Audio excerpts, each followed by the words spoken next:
श्रीमती प्रियंका गांधी जी को कि वो आए और हम सबको और आप सबको संबोधित करें। प्रियंका गांधी, प्रियंका गांधी, प्रियंका गांधी। मेरे साथ एक बार कहिए, हर हर नर्मदे, नर्मदा मैया की जय। सबसे पहले तो अपनी बहनों का और अपने भाइयों का स्वागत करना चाहती हूँ, जो इतने समय से इतनी कड़ी धूप में मेरा इंतजार कर रहे हैं। आप सबको बहुत बहुत धन्यवाद और इस सभा में आपका स्वागत।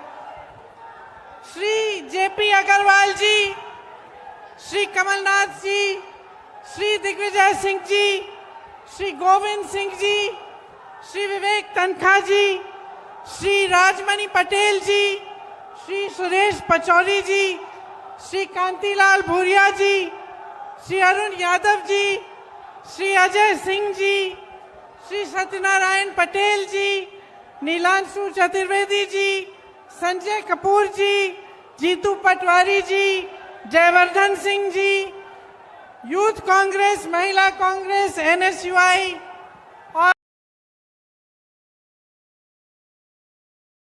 और सारे कांग्रेस के कार्यकर्ता और जितने भी उपस्थित नेतागण हैं जो मंच पे बैठे हैं, जिनका नाम मैं नहीं ले पाई, उन सबका इस सभा में बहुत बहुत स्वागत।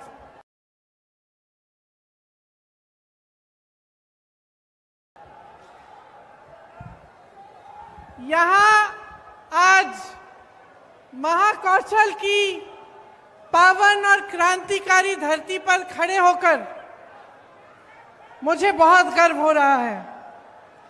इस धरती ने क्रांति दूत शंकर शाह जी और रघुनाथ शाह जी जैसे महापुरुष इस देश को दिए।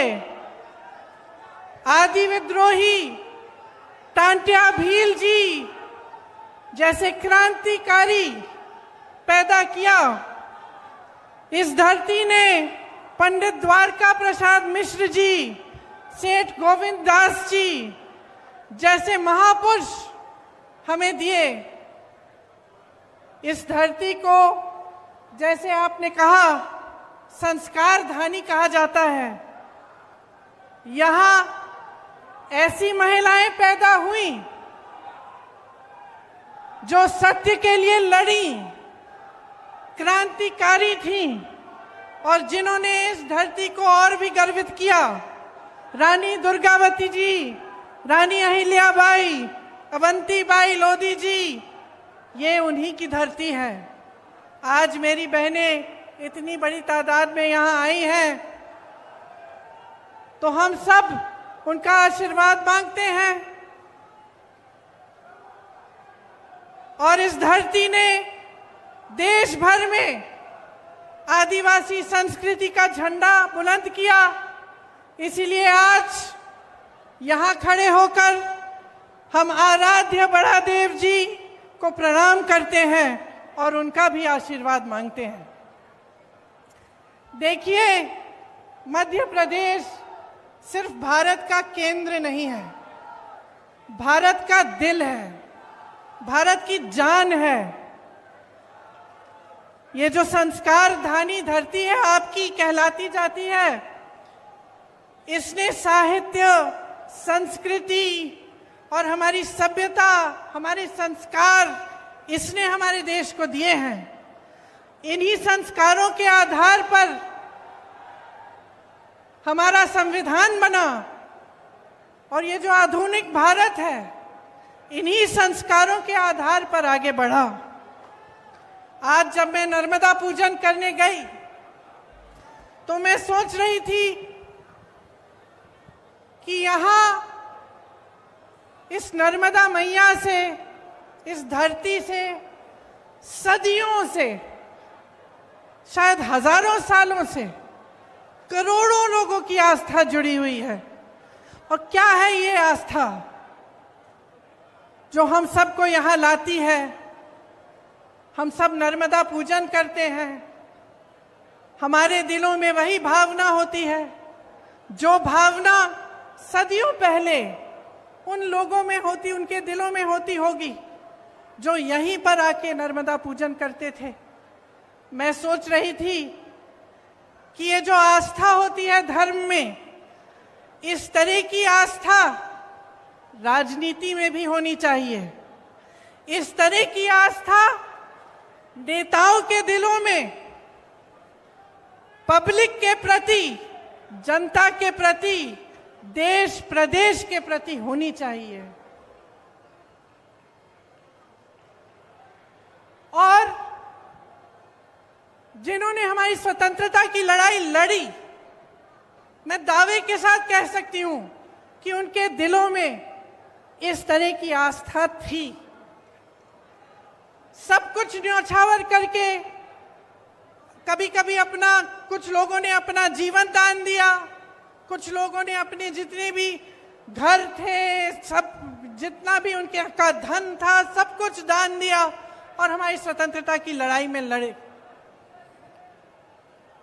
तो वो तो इसलिए कर पाए क्योंकि उनके दिलों में एक आस्था थी भारत के लिए, भारत की जनता के लिए, हमारी स्वतंत्रता के लिए, हमें आगे बढ़ाने के लिए। तो आज की राजनीति में वो आस्था क्यों नहीं है?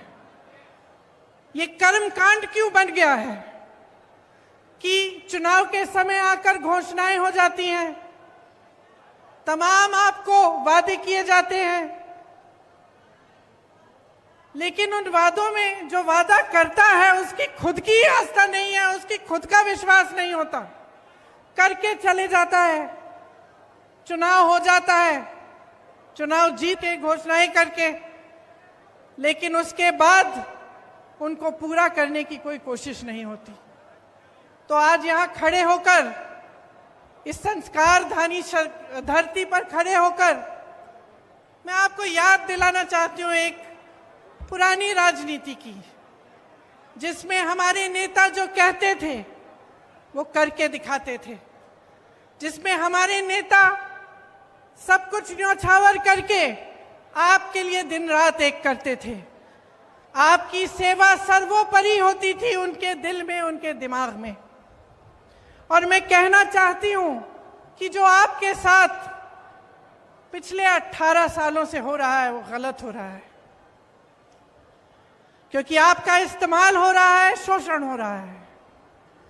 आपके सामने आकर तरह तरह के वादे, तरह तरह की घोषणाएं होती हैं और उनको पूरा नहीं किया जाता।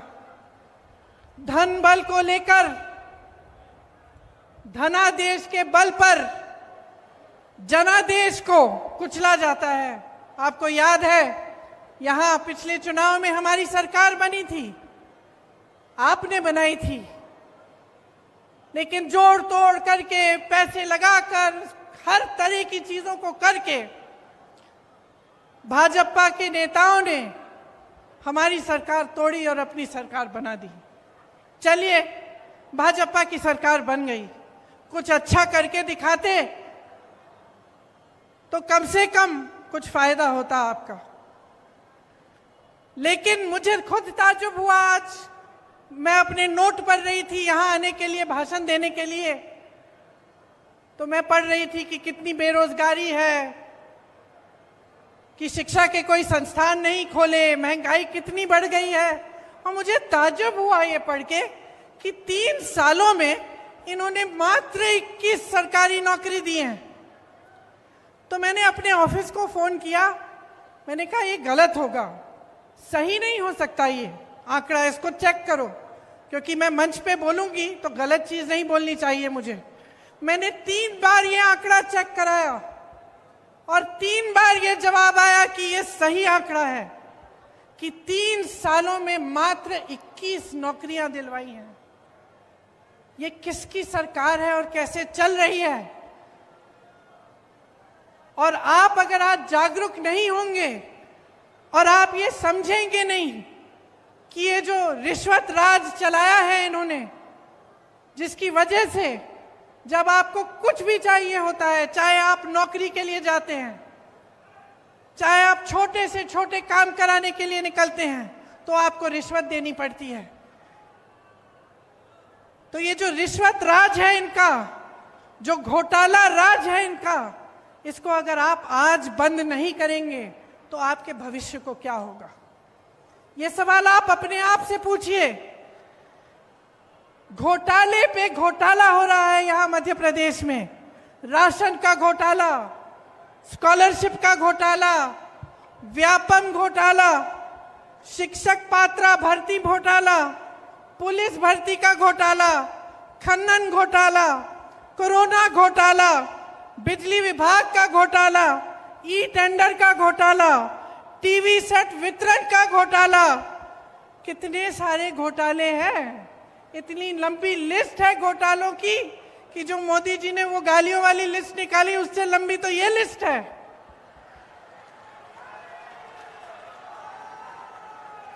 इन्होंने नर्मदा मैया को नहीं छोड़ा, खनन करा रहे हैं वहां। महाकाल के कॉरिडोर को नहीं छोड़ा।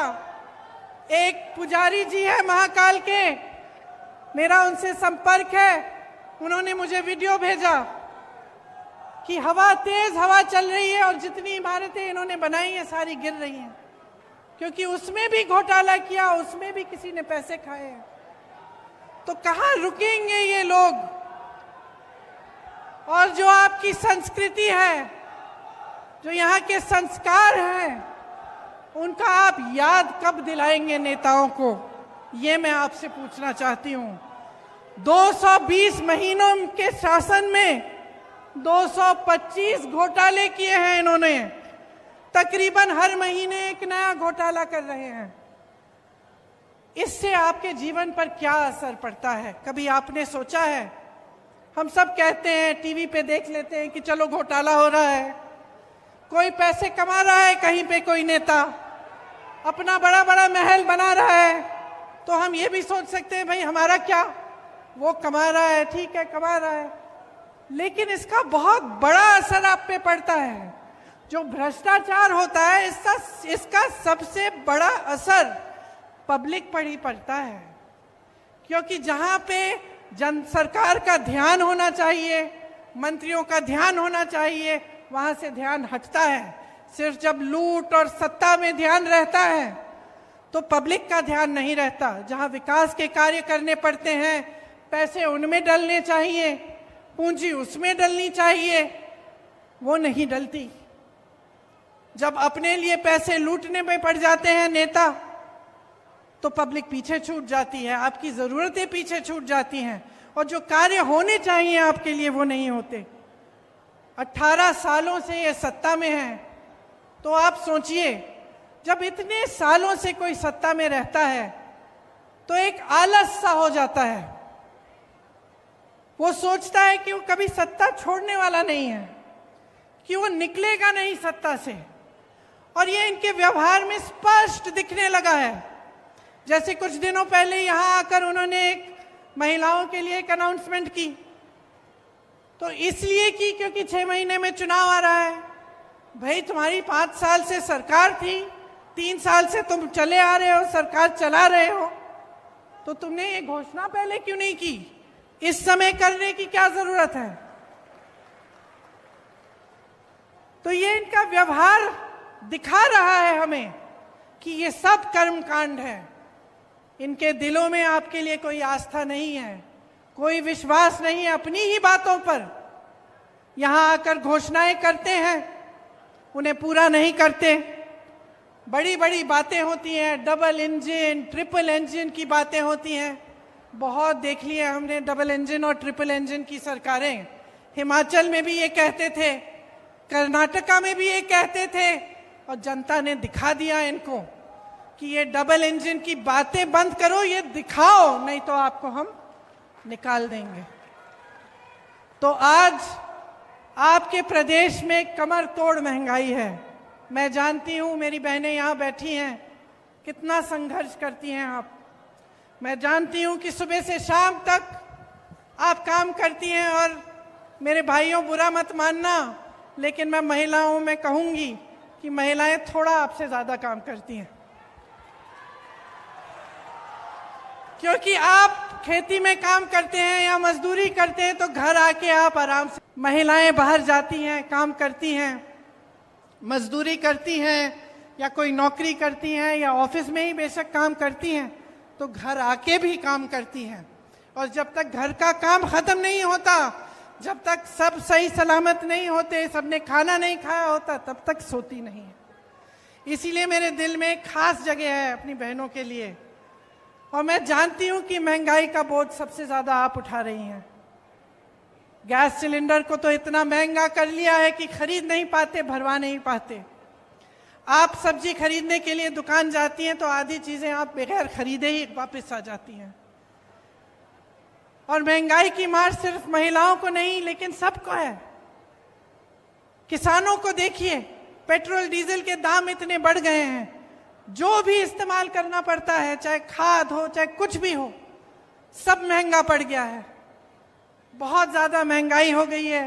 आपके प्रदेश में भयंकर बेरोजगारी है। जैसे मैंने कहा, शर्म की बात है कि एक सरकार 3 सालों में मात्र 21 सरकारी नौकरी दे रही है। तमाम पद खाली पड़े हुए हैं। हमारे नौजवान भाई बहन मेहनत करते हैं, पढ़ाई करते हैं भर्ती के इम्तिहानों के लिए, कुछ ना कुछ हो जाता है, घोटाला हो जाता है, कुछ ना कुछ लीक हो जाता है पेपर, कोई गड़बड़ हो जाती है। जितने पैसे उनके माँ बाप ने खर्चे उनके फीस पे, सब बर्बाद हो जाते हैं। जितने महीने उन्होंने पढ़ाई की वो सब बर्बाद हो जाते हैं। पेपर देते हैं, पेपर का कोई नतीजा नहीं निकलता, कोई नौकरी नहीं मिलती, पद खाली पड़े हैं, नौजवान खाली पड़े हैं, लेकिन सरकार कुछ कर नहीं रही है। आदिवासियों की दुर्दशा हो गई है आपके प्रदेश में। आपको याद होगा कि इंदिरा जी कितना काम करती थी आदिवासियों के लिए, पिछड़े वर्गों के लिए, और आज आपकी दुर्दशा है।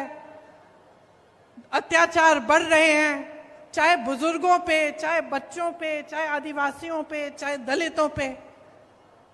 तो तमाम जो जितने भी आंकड़े हैं, जो सब कुछ दिखा रहा है आपको, जो आप अपने अनुभव से आप देख रहे हैं अपने जीवन में, वो कुछ कह रहा है। और मीडिया, इश्तिहार, बड़े बड़े पोस्टर, बड़ी बड़ी होर्डिंग कुछ और कह रहे हैं। मुझे एक कहानी याद आई। एक किसान था, बहुत मेहनत करता था बेचारा, कड़ी धूप में जाकर खेती करता था। लेकिन उसकी एक आदत थी, सुबह निकलने से पहले छोटा सा पुराना टीवी था उसका, टीवी में वो खबर देख लेता था। तो एक दिन बड़ी धूप थी, खबर में आया कि बारिश आने वाली है। तो उसने कहा चलो आज सिंचाई नहीं करेंगे, आज तो खूब बारिश आएगी। निकला काम के लिए, पूरे दिन धूप रही, बारिश नहीं आई। उसने सोचा चलो खबर गलत होगी, कल सिंचाई कर लेंगे। घर आ गया, अगले दिन फिर निकला, फिर खबर देख ली, फिर खबर में आया कि बारिश आने वाली है। फिर उसने सिंचाई नहीं की। ऐसे 5, 6, 7 दिन गुजर गए और वो इसी इंतजार में रहा कि भाई आज बारिश आएगी। बारिश नहीं आई, खेती एकदम सूख गई। घर आके रोने लगा। तो फिर रोने लगा, अपने गुरुजी के पास गया कि भाई मैं तो इंतजार कर रहा था, मेरा सारा खेत सूख गया, मैं क्या करूं। तो उसके गुरुजी ने उसको कहा, अरे मूर्ख, तुमने अपने अनुभव से नहीं देखा क्या हो रहा था? तुम्हारे सामने तुम्हारा खेत सूख रहा है और तुम इंतजार कर रहे हो कि बारिश आएगा क्योंकि खबर ने कह दिया। तो यही तो हो रहा है आज देश में, प्रदेश में। महंगाई बढ़ गई, बेरोजगारी बढ़ गई, अत्याचार बढ़ रहे हैं, आपस में फूट बढ़ रहा है, और आपको बताया जा रहा है कि कोई सुनहरा दौर चल रहा है। आप गैस का सिलेंडर खरीद नहीं सकते, आपके बच्चों को नौकरी नहीं मिल रही है, शिक्षा का एक नया संस्थान नहीं बनाया गया, सड़कें आपकी पुरानी पड़ी हुई हैं, कोई व्यवस्था नहीं है, खाद की व्यवस्था नहीं है, पानी की व्यवस्था नहीं है, लेकिन आपको बताया जा रहा है कि बारिश आने वाली है। आपको बताया जा रहा है कि सुनहरा दौर है। मोदी जी G20 कर रहे हैं, हमें बहुत गर्व होना चाहिए अपने देश पे। लेकिन आपके सामने, आपकी आंखों के सामने क्या हो रहा है, उसके प्रति आप जागरूक कब होंगे? आप कब देखेंगे कि इन 3 सालों में इस भाजपा की सरकार ने आपके लिए क्या किया? यहां पे जितने भी नौजवान हैं, हाथ उठा के मुझे बताओ कितनों को नौकरी मिली है। अगर उन 21 बच्चों में से एक है तो हाथ उठा लो भाई। उठाओ। नहीं मिली, नहीं मिली नौकरी किसी को? आप एक जना हाथ उठा के बता दें मुझे कि क्या आपका जीवन सुधरा है? 3 सालों में तरक्की हुई है आपकी? आप ये मुझे बता दीजिए कि महंगाई बढ़ी है कि घटी है? बढ़ी है ना। किसान इस देश की रीढ़ की हड्डी है। ये देश किसानों ने बनाया है। ये जितने भी जवान यहाँ खड़े होते हैं, जो हमारी सरहद पे खड़े होकर हमारी रक्षा करते हैं, किसान के बेटे हैं। किसान के लिए सरकार ने कुछ नहीं किया। फसल का दाम नहीं मिलता, गेहूं, धान, सोयाबीन, सब्जियों का दाम नहीं मिलता। 4000 करोड़ का घोटाला तो इन्होंने अपने ओलावृष्टि के फसलों में, जब फसल बर्बाद हुई थी तो जो आपको मुआवजा मिलना था उसमें इन्होंने 4000 करोड़ का घोटाला कर डाला। किसान को मुआवजा नहीं मिला, इन्होंने फर्जी मुआवजे बांट दिए। तो देखिए, चाहे किसान हो, चाहे मेरी आदिवासी बहन भाई हो, जिनके खिलाफ अत्याचार बढ़ रहा है, जिनको कोंदो कुटकी और अन्य उपज का दाम नहीं मिलता, जिनको वन अधिकार नहीं मिलता, चाहे मेरी बहनें हो, चाहे प्रदेश के नौजवान हो, किसी के लिए कुछ नहीं हो रहा है। ये सरकार चली है तो घोटालों के लिए चली है, भ्रष्टाचार करने के लिए चली है। और जैसे हमने भाजपा के नेताओं को पूरे देश भर में देखा है, सत्ता के लिए कुछ भी कर डालेंगे। मुझे अफसोस है कि मध्य प्रदेश के हमारे भी कुछ ऐसे नेता थे जो सत्ता की वजह से छोड़ के चले गए, अपनी विचारधारा भूल गए। तो अब देखिए, आपके प्रदेश के मुख्यमंत्री घोषणावीर जी हैं।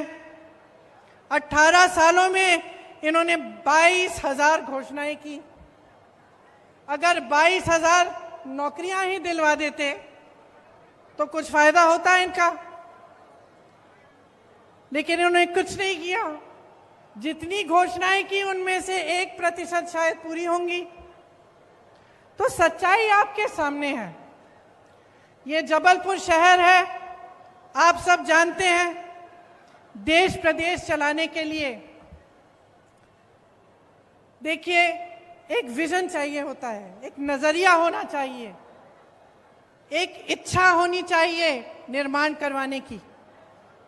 इस शहर में जितने काम कराए गए थे, जो कांग्रेस की सरकारों ने कराए, वो एक नजरिए के साथ कराए, आपके विकास को लाने के लिए। जवाहरलाल नेहरू जी, उन्होंने देश में आईआईटी जैसे बड़े संस्थान बनाए। इंदिरा जी ने हरित क्रांति कराई। राजीव जी ने आधुनिक भारत के लिए काम किया। मनमोहन सिंह जी ने बहुत काम किया भारत को आगे बढ़ाने के लिए। एक नजरिया था उनके दिल में, उनके मन में एक नजरिया था कि देश को कैसे आगे बढ़ाना है। आज जो हम काम कर रहे हैं उसका 15-20 सालों में, 25 सालों में क्या असर पड़ेगा। तो जबलपुर एक ऐसी शहर है जो उस नजरिए को लेकर उसका निर्माण हुआ। यहाँ पर ऑर्डिनेंस फैक्ट्रीज होती थी, आज बंद होने के कगार पे हैं। सरकारी कर्मचारियों का यहाँ पे बहुत सारे सरकारी कर्मचारी हैं, आर्मी के लोग हैं, रेलवेज में काम करने वाले लोग हैं, प्रबुद्ध जीव हैं बहुत सारे जबलपुर में। और आज देखिए कि आपके जबलपुर का क्या हाल है। सरकारी नौकरियां जो हैं उनका क्या हाल है। एक देखिए, सरकारी नौकरी इसलिए लोग लेते थे क्योंकि उनको लगता था कि कम से कम जीवन भर हम नौकरी करेंगे, उसके बाद हमारी कोई सिक्योरिटी होगी, सुरक्षा होगी, हमें पेंशन मिलेगा। आज ये स्थिति है कि पूरे देश भर में सरकारी कर्मचारी रो रहे हैं कि हमें पुराना पेंशन वापस दे दीजिए, हमें ये नया पेंशन नहीं चाहिए। और उनकी कहीं भी कोई सुनवाई नहीं है। सिर्फ कांग्रेस के प्रदेशों में, हिमाचल प्रदेश में, छत्तीसगढ़ में, राजस्थान में पुराना पेंशन फिर से लागू हुआ है, क्योंकि जैसे मैंने कहा 2 तरह की राजनीति है इस देश में। एक जो आप में आस्था रखती है, विश्वास रखती है पब्लिक में, और एक जो सत्ता में आस्था रखती है। तो जो सत्ता में आस्था रखते हैं वो कभी आपकी सुनवाई नहीं करेंगे। कांग्रेस पार्टी आपकी सुनवाई करती है। जहां जहां हमारी सरकारें हैं, आप खुद देखिए और खुद आकलन करिए कि जो कहा है वो किया है कि नहीं। अभी अभी कर्नाटका में सरकार बनी है, 5 गारंटी दिए थे, 5 के 5 गारंटी कैबिनेट में पास हुए हैं। राजस्थान में पुराना पेंशन लागू है। तमाम ऐसी स्कीमें हैं जिनका वादा चुनाव में किया था, आज लागू हो रही हैं। यहां बगल में छत्तीसगढ़ है। छत्तीसगढ़ में सबसे ज्यादा किसानों को धान का दाम मिल रहा है पूरे देश भर में। छत्तीसगढ़ में भी पुरानी पेंशन लागू है। आप हिमाचल को देखिए, जो वादे किए वो पूरे करने जा रहे हैं। इसीलिए मैं आग्रह करती हूं कि आप जागरूक बनिए और जो सच्चाई है उसको पहचानिए। आपके सामने जो हो रहा है, आप जीवन में जो संघर्ष कर रहे हैं, वो संघर्ष बढ़ रहा है, इसको समझिए।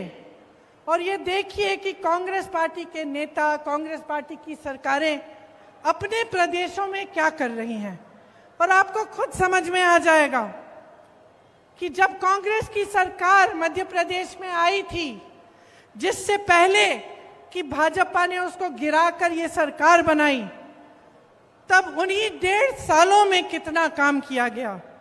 27 लाख किसानों का 11,600 करोड़ कर्ज माफ किया उन 1.5 सालों में।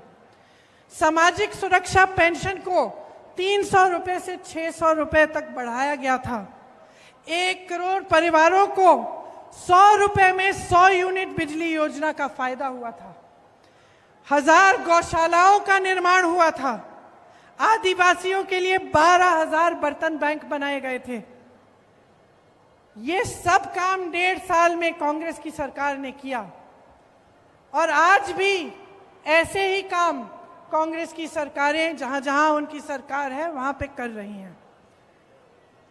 तो बहनों और भाइयों, हम आपके सामने कुछ ऐसे गारंटी लाए हैं जिनके बारे में अब आपको मैं बताऊंगी, जो हम 100% लागू करेंगे। ये मेरा वादा है आपको। यही वादा मैंने कर्नाटका में किया, यही वादा कर्नाटका के नेताओं ने किया, राहुल गांधी जी ने किया, और कर्नाटका की सरकार बनते ही उस कैबिनेट ने पास किया हुआ है। हर महीने महिलाओं को 1500 रुपए प्रति माह दिलवाया जाएगा। गैस का सिलेंडर 1000 रुपए का नहीं, 500 रुपए का आपको मिलेगा।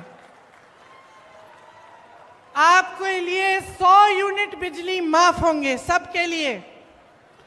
200 यूनिट बिजली बिल की हाफ होगी, मतलब आधी। हम मध्य प्रदेश में भी पुराना पेंशन लागू करेंगे। आपका दर्द हम समझते हैं, कर्मचारियों का दर्द हम समझते हैं। आप देखिए इन्होंने क्या नहीं किया। आर्मी में भी इन्होंने 4 साल का वो कर दिया है, कर्मचारियों का पेंशन कटवा दिया है। तो हम कह रहे हैं कि सरकारी कर्मचारी सारे सुन लें, पुरानी पेंशन लागू होगी। जो किसान कर्ज माफ करने का काम हमने शुरू किया था, उसको पूरा करेंगे, और जो बचे हुए किसान हैं उनका ऋण माफ किया जाएगा। ये हमारी गारंटी है।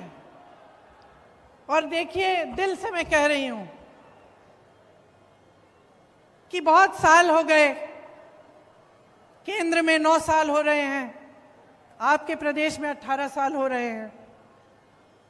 ये राजनीति बहुत आगे बढ़ चुकी है, जो आपको नकार रही है, आपकी जरूरतों को नकार रही है। हर बार आपके जज्बातों को उभारा जाता है, इधर उधर की बातें की जाती हैं। कमलनाथ जी ने कहा हम भारतीय हैं, हम सबके लिए धर्म से बड़ा कुछ नहीं है, हमारी आस्था से बड़ा कुछ नहीं है। चाहे हम किसी भी धर्म के हो, हम उसे दिल में मानते हैं, वो हमारे लिए सर्वोपरि है। लेकिन उसका मतलब ये नहीं है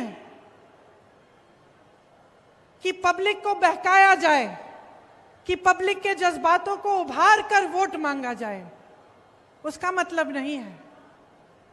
और अगर नेता ऐसा कर रहा है या एक राजनीतिक दल बार बार ऐसा कर रहा है कि चुनाव का समय आया, आपके जज्बात उभार दिए, आपकी काम की बात नहीं की, तो आप उनकी आदत बिगाड़ रहे हो।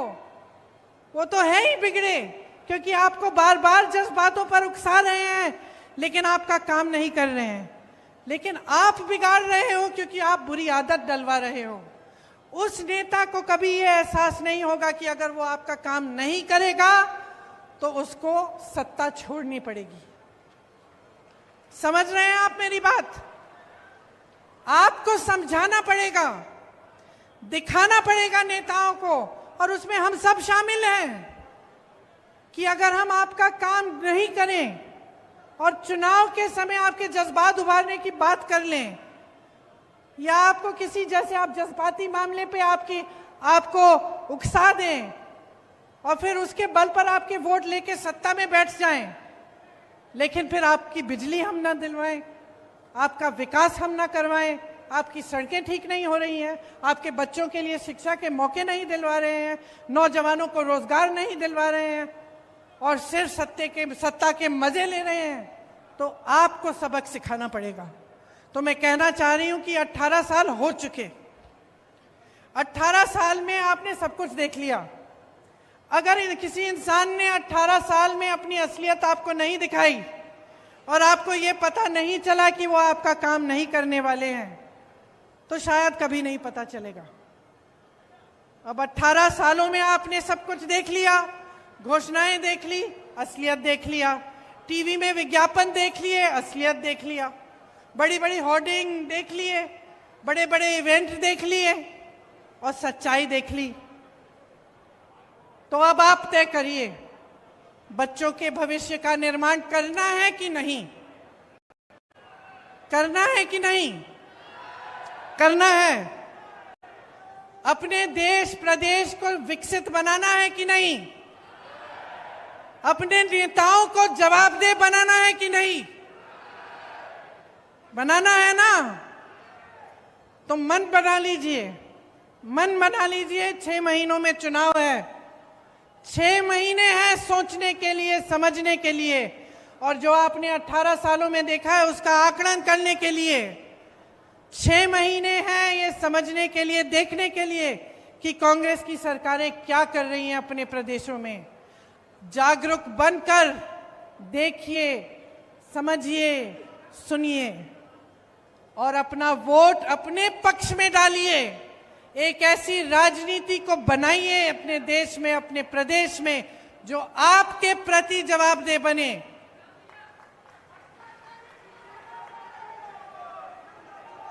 बहुत हो गया ये भ्रष्टाचार, आपको गुमराह करने का बहुत काम हो गया। आप नेताओं को मजबूर करिए कि जब इस मंच पे खड़े होते हैं तो आपके सामने सच बोले, नहीं तो आप उनको सत्ता से निकाल देंगे। यही आग्रह है मेरा आपसे। और खामखा चुनाव की वजह से मैं यहां खड़े होकर किसी की आलोचना करने नहीं आई हूं। मैं सिर्फ आपको जागरूक करने आई हूं। मैं आपसे वोट मांगने नहीं आई हूं, मैं आपसे जागरूकता मांगने आई हूं। क्योंकि मैं जानती हूं कि कितने संघर्ष के साथ, कितनी मुसीबतों का सामना करके कितनी मुश्किल से निर्माण होता है। किसी चीज को बनाने में क्या नहीं लगता, खून पसीना लगता है। मेरे परिवार के सदस्यों ने खून दिया है इस देश को बनाने के लिए। तो मैं जानती हूं कि निर्माण में कितना संघर्ष है और मैं जानती हूं कि सत्ता को भोगना कितना आसान है। मुझे दिखता है कि क्या हो रहा है और मैं चाहती हूं कि जो मुझे दिख रहा है वो आपको भी दिखे, सच्चाई दिखे और सच्चाई के आधार पर, अपने भविष्य के आधार पर, अपने देश और अपनी देश के प्रति आस्था और भक्ति के आधार पर आप अपना वोट डालें। इसलिए आज हमारे प्रचार का, शायद हमारी प्रचार का शुरुआत है। मैं बहुत सौभाग्य की बात मानती हूं कि ये शुरुआत नर्मदा मैया के तट पर हुआ।